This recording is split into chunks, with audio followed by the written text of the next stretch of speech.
Salamat kaayo, Mr. President, at salamat po sa Majority Leader. Mr. President, I rise on a point of personal and collective privilege.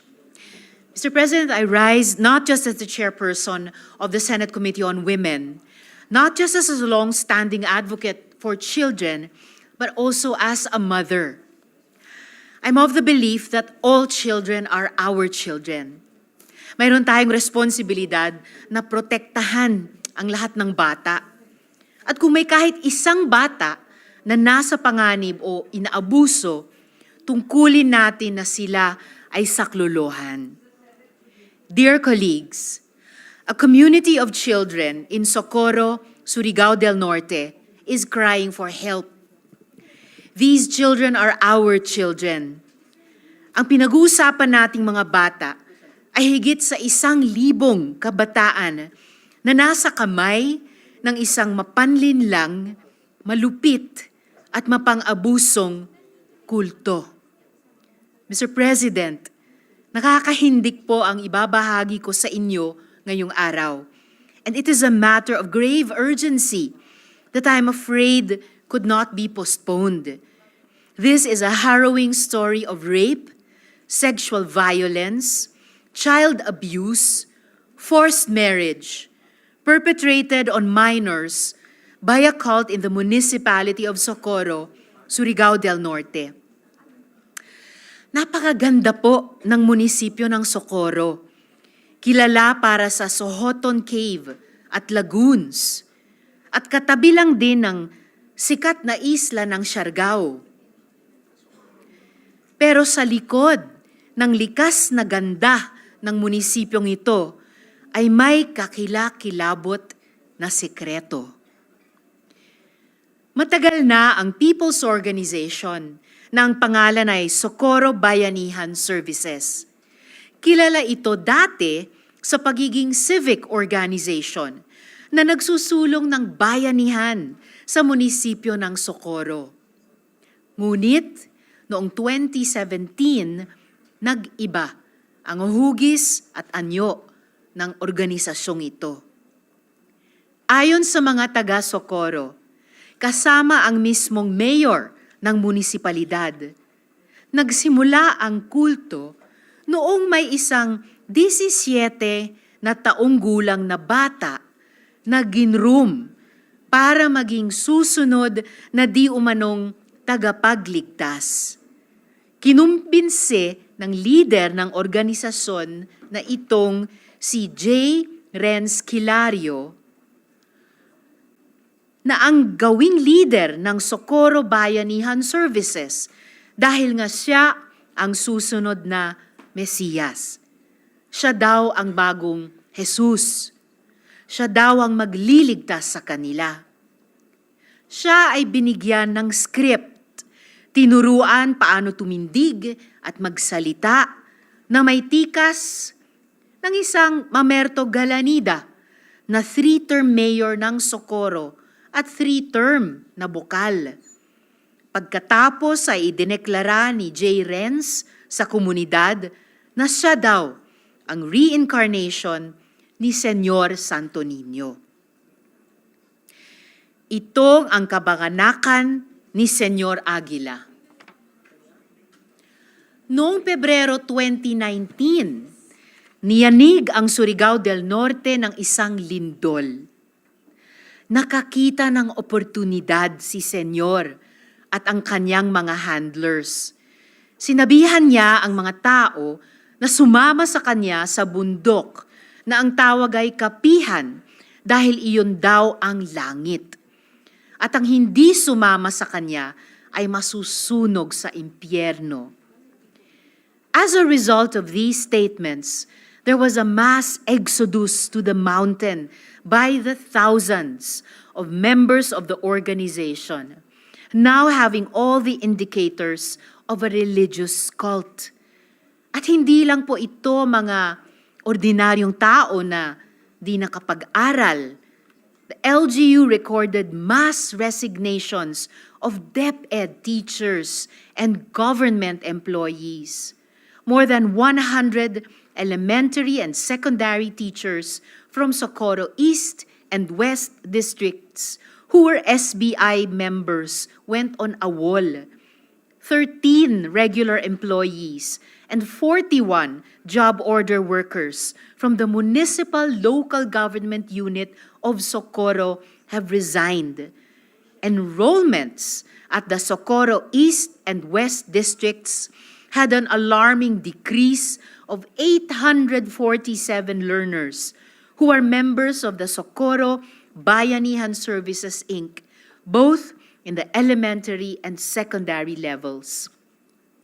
Ayon sa isang nakapanayam ng aking staff na dating elementary school teacher, sabi daw ni Senyor Aguila, wala daw government employee ang pupunta sa langit. Kung may mga utang daw kami, huwag daw kami mag-alala dahil buburahin daw ni Senyor Aguila ang aming mga utang.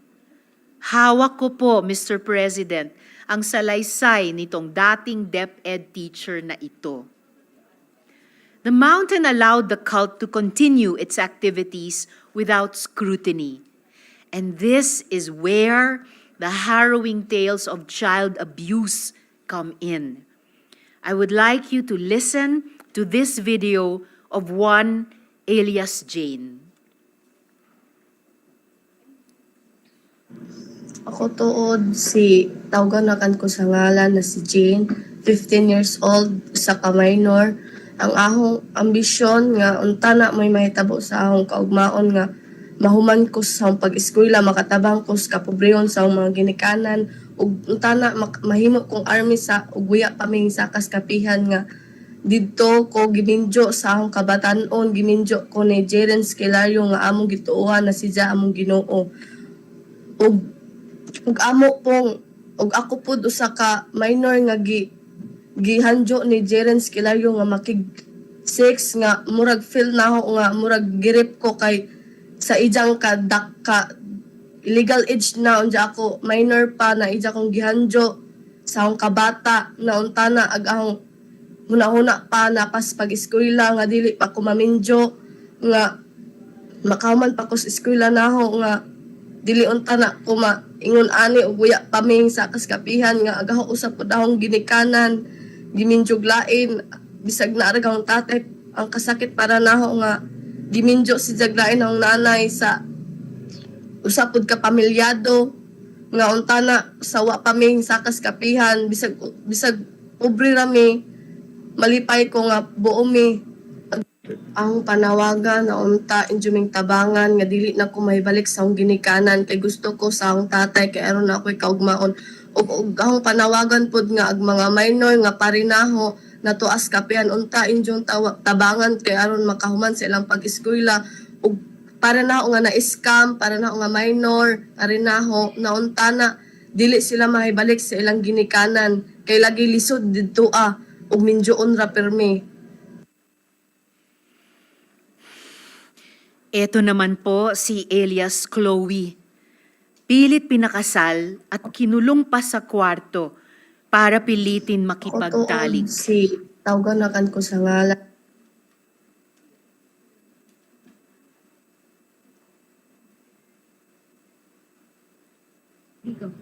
Ako tuod si Chloe, 15 years old. O usa ko ka-member sa Bayanihan Services Incorporated. Karon gitawag ng Omega de Salonera.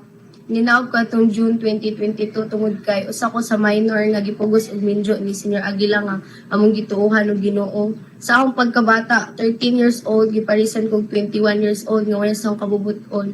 Pagka-minjo na ako ning handyo ko sa akong ginikanan nga ipabuwag ko kay dili ko ganahan pa maminjo kay gusto kog mo-eskwela. Pero iingog akong nanay nga kani ang kinahanglan gadjud ta mo sunod kay mamay sugo sa atong Ginoo. Uwi naliko nila ay makapabuwag kung maura ag kamatajon. Mo tong nagpahila ko kasubot sa akong gibati nga ingon ana di gadjud dapat ag ilang pagtuo sa Ginoo nga bisag ako nga giingon ani dapat gadjud sila nga motuo kay Ginoo lagi kuno. Mo tong panahon nga gibutang ko sa bahay nilang Jerens og namutana si Just Lucky nga nakuha na ba kuno ko or nakig-6 na ba kuno og Lucky. Unja ni nga maglaki nga waya pa kuno. Otong giingnan siya nga naman waya pa man injong kuha nga mga gagmay ra man ang injong asawa. Usa pa authorized na ninyo na rapon kay inyo na mga asawa. Dahil panahon nga gilakan mis kwarto ay gusto gadyo nila nga kuhaon na makasix na naglaki. Unja dito nga timing hila ko unja kaingan kog ma-rape ko adto pero madjugani kay aglaki. Aning ko ana nga inhila ko si Jan nga tanan si Jag unsa ko ni Jan sa nganong way dili ko na kumusugot kung giingnan nga dili pa ko gusto mamindyo ug ikaw may gusto nang mawa. Kay gaw gad yung gusto makahuman kog eskwela. Sa akong mga ginikalan nga napa dinha unta mo lugsong na mo kay di ko gusto nga magihan sang manghod ag nagihan ako. Gusto ko nga makahuman sila gi eskwela, gusto ko nga na sila grado. Gusto ko nga mag-uban ta pero dili diha. Gusto ko nga muari na mo na ako. Dili kaya na ta diha mag-uban. Muya ka og maon gina. This cult is armed and dangerous. Ayon sa isa pang menor de edad na itatago natin sa pangalang Renz, nakita niya mismo ang mga armas ng kultong ito. At nakita din niya ang sinasakong armas noong eleksyon. Ako tod si Chloe. Ako si Renz Abando, 12 anyos ang pangidaron. Ang takas ko sa kapihan sa nakos tungas paksol ingagi niya. Nagakita ko nito sundang mga armas dito ko bahay na nakakita ko dito katapang eleksyon pagsorang masako ang armas. So naminjag ang tatay dito sa kapihan adto kay di mas ganas na og ninja og ang tatay kay mabungkag mga pamilya nga manadong ipatol ko to kay di man sila masugot og anong ninja sa tatay nga yung ko man sila si Jared Minakuan ninja ka daw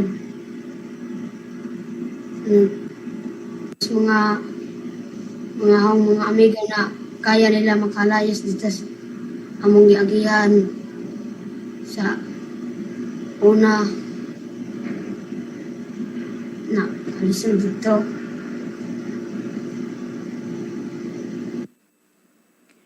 Paano po sila nagkakapera? Kinokolekta ng organisasyon ang halos o mahigit na 50% ng mga natatanggap na 4Ps at senior citizen pension ng mga miyembro.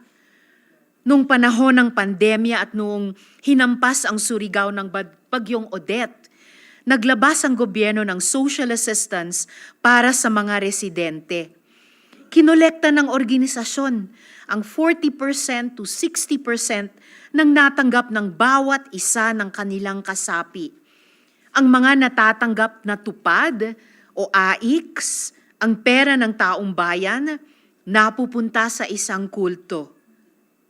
Pero mayroon din po kaming nakalap na impormasyon na ang totoo at mas malaking source of funding ng kulto na ito ay droga.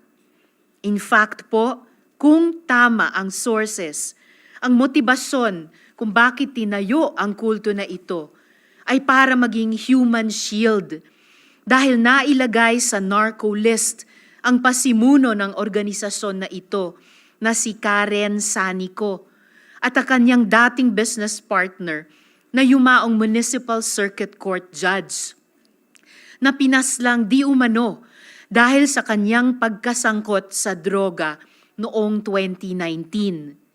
Si Mamerto Galanida ay naihamig di umano nila Sanico at naging bahagi din ng masterminds ng grupo. In July of this year, Mr. President, may 8 bata po na nakatakas na sa kulto at nasa kanlungan ng LGU at DSWD. Nagbuo ang Municipal Mayor ng Socorro na si Mayor Riza Timkang ng task force para gumawa ng aksyon laban sa kultong ito. Ngunit makapangyarihan po ang kulto. And this, Mr. President, is the urgency of the issue I am talking about.